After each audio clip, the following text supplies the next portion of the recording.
కి ఒక భయాన్ని అయితే తీసుకొస్తూ ఉంది. కల్లో కూడా నేరస్తులు రెడ్ బుక్ను చూసి భయపడి ఉలిక్కిపడేటువంటి పరిస్థితి అయితే క్రియేట్ అయింది. సరే, ఇప్పుడు కూడా నేరం చేయాలంటే ఏదో ఒక భయం ఉండాలి.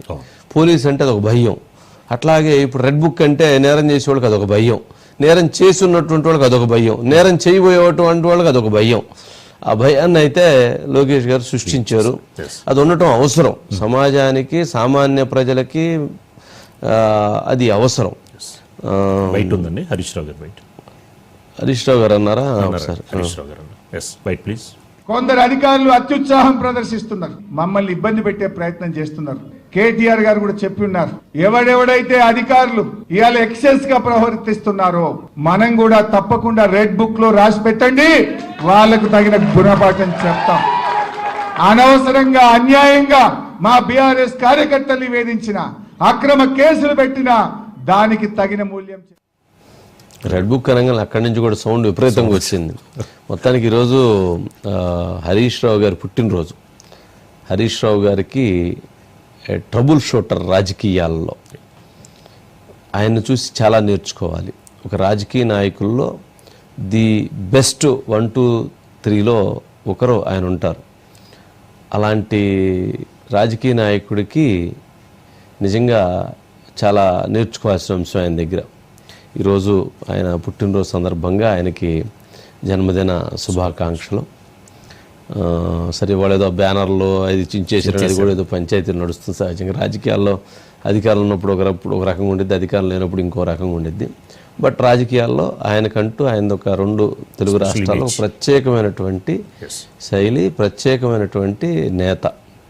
ఆయనకున్న ఆ క్రెడిబిలిటీ. ఇప్పటికీ ఆయన ఇంటి దగ్గర, ఆయన ప్రతిపక్షంలో ఉండరు, ఇప్పటికీ ఆయన ఇంటి దగ్గర రోజుకు 200 మంది ఉంటారు. 200 మంది ఉంటారు. ఇది పని కోసం వచ్చి ఆయన అందరూ ఫోన్ చేసి పని చేపిస్తాడు. 200 మందిని కలుస్తాడు. అది అసలు మనం ఆయన అది వేరే, ఇంతకుముందు కూడా చెప్పున్నాను. సరే, మళ్ళీ ఇప్పుడు దాని గురించి సబ్జెక్ట్. అజిత్ గారు, మొత్తానికి ఏంటండి రెడ్ బుక్ అని చెప్పి అంతా రెడ్ బుక్ జపం చేస్తున్నారు.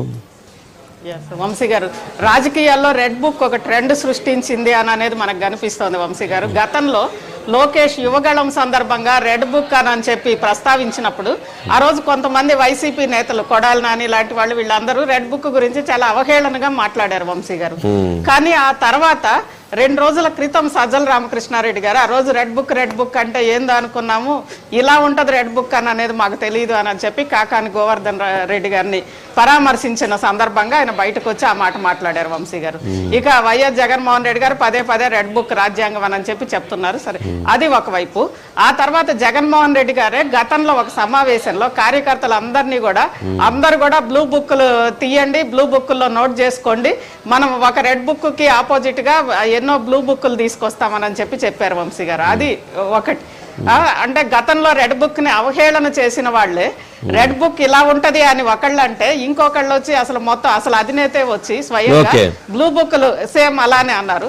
అదే విధంగా కవిత కూడా ఇక్కడ అంటే రెడ్ బుక్ ట్రెండ్ అనేది రాష్ట్రాలని దాటింది వంశీ గారు ఈ మధ్య. గతంలో అంటే వరిసాలను అక్కడ కూడా వచ్చింది. అదే విధంగా ఇక్కడ తెలంగాణ రాష్ట్రంలో గతంలో కవిత గారు అన్నారు వంశీ గారు, మేము కూడా పింక్ బుక్ తీసుకున్నాము, పింక్ బుక్ రాస్తున్నాము, పింక్ బుక్ లో నోట్ చేస్తున్నాము అని చెప్పి.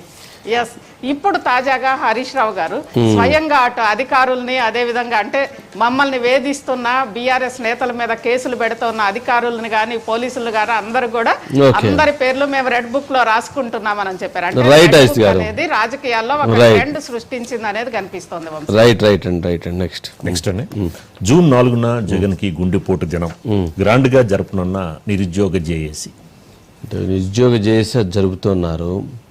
రేపేమన్నా అందరూ జనసేన పార్టీ వాళ్ళందరూ పేడ విరగడైందని పెద్ద ఎత్తున జరుపుతూ ఉన్నారు. జగన్మోహన్ రెడ్డి గారు ఏమన్నా వెన్నుపోటు దినం జరపాలని చెప్పని పిలిపించున్నారు. అట్లాగే టీడీపీ శ్రేణుల్లో కొంతమంది ఏమన్నా